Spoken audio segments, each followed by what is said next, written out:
नमस्कार, मैं हूं कपिल और आप देख रहे हैं नेक्स्ट नाइन न्यूज। अगर कांग्रेस की उत्तर प्रदेश में सियासत की बात करी जाए तो फिलहाल तमाम ऐसे मुद्दे हैं जिनमें वो सरकार को घेर सकती थी, लेकिन ऐसा होता हुआ नजर नहीं आया। प्रियंका गांधी की अगर बात करी जाए तो अपनी एनिवर्सरी के दिन कश्मीर जाती हैं, वहां एंजॉय करती हैं, लेकिन हमने ये कई बार देखा कि कानपुर देहात जैसे तमाम ऐसे मुद्दे थे जिनमें सरकार को घेरा जा सकता था। राहुल गांधी की अगर बात करी जाए तो भारत जोड़ो यात्रा निकालते हैं, उसके बाद जो है वो लंदन के दौरे पर चले जाते हैं, कैम्ब्रिज यूनिवर्सिटी में जाकर जो है वो हम देखते हैं कि सरकार पर हमला बोलते हैं। क्या ये माना जाए कि यूपी की सियासत में अगर बीजेपी की बात करी जाए तो काफी वो पहले से मजबूत है, लेकिन अब इसी मजबूती को कम करने के लिए केंद्र सरकार के खिलाफ तमाम मुद्दों को लेकर 13 मार्च यानी कल के दिन कांग्रेस एक बड़ा हल्ला बोल करने जा रही है और राजभवन तक कूच किया जाएगा। अब इस बात की पूरी पूरी संभावनाएं हैं कि बीजेपी इसे रोकने की कोशिश करेगी। ऐसे में कांग्रेस किस तरह के आरोप लगाती है, देखने वाली बात होगी।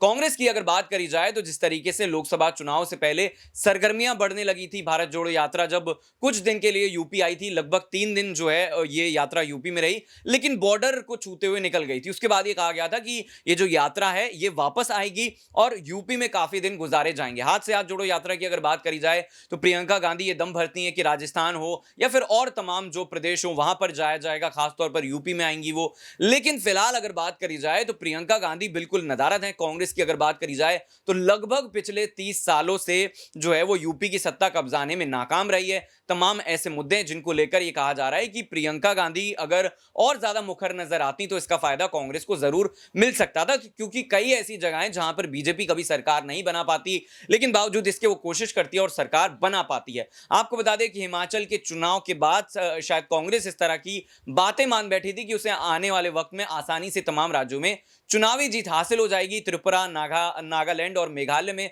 जिस तरीके से चुनाव हुए वहां पर भी 3 में से 2 सीटों पर 2 राज्यों में बीजेपी को जीत हुई और एक राज्य की अगर बात करी जाए तो वहां पर सरकार भले ही ना बन पाई हो, लेकिन इस तरह की चर्चाएं थी कि गठजोड़ वाली राजनीति अगर बीजेपी करती है तो इसमें भी शायद कामयाब हो सकती है। अब जिस तरीके से यूपी में कांग्रेस जो है वो हल्ला बोल कर रही है, क्या ये हल्ला बोल कामयाब होगा?